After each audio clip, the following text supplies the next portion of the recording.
Bonjour, ravie de vous retrouver sur cette nouvelle vidéo. Une thématique qui me tient à cœur, la relation que vous entretenez avec votre expert comptable. Je m'explique. Il m'arrive trop souvent de rencontrer des entrepreneurs qui voient leur expert comptable qu'une fois dans l'année à la remise du bilan, une fois tous les 1 an et demi, une fois tous les 2 ans quand ils les rencontrent. Aujourd'hui, j'aimerais vous donner 2-3 conseils pour améliorer ça. Il ne suffit pas grand-chose. Premièrement, préparez votre dossier à lui remettre tous les mois.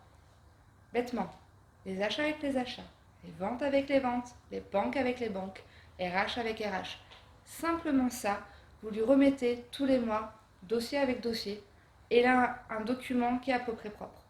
Ensuite, agrafez les tickets de carte bleue avec les factures que vous payez. Vous pouvez payer 3 factures avec une seule carte bleue. Le comptable, il ne le sait pas. Lui, il va chercher la facture qui correspond au montant total. Si vous ne lui indiquez pas, il ne peut pas le deviner, il perd du temps. Ça fait des recherches intempestives, ça crée un peu d'animosité, vous n'avez pas le temps, vous avez autre chose à faire. Agrafez-les, en fait, tout de suite. Petit plus, mettez les tickets de carte bleue de vos tickets de restaurant derrière le ticket de restaurant. C'est pas grand chose, mais ça va lui éviter en fait d'avoir à soulever le ticket à chaque fois qu'il saisit. Encore une fois, c'est pas grand chose, mais je vous assure qu'il va vous remercier. Le talon de chèque, comme les cartes bleues, talon de chèque, annotez-les. Date du règlement, montant réglé, facture réglée. Même chose que pour les cartes bleues. J'insiste, parce que ça revient souvent. Même chose que les cartes bleues. Vous notez les factures que vous payez. Il peut y avoir encore une fois des avoirs, des frais supplémentaires. Bref, notez-les. Vous allez gagner du temps et lui aussi. C'est basique.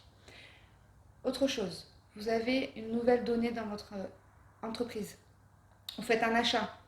Achat de véhicule, prêt bancaire, achat de matériel. Vous recevez le document, vous lui transférez. C'est un clic la plupart du temps par email.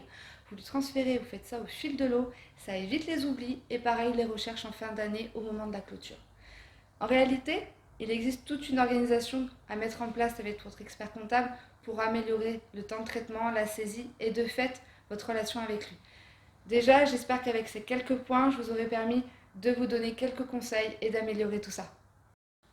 J'espère que cette vidéo vous aidera dans votre gestion d'activité. Retrouvez nos différentes solutions sur le site adm-mysolution.com et suivez-nous sur les réseaux YouTube, Facebook, LinkedIn, Instagram, dont les liens se trouvent en description. À bientôt!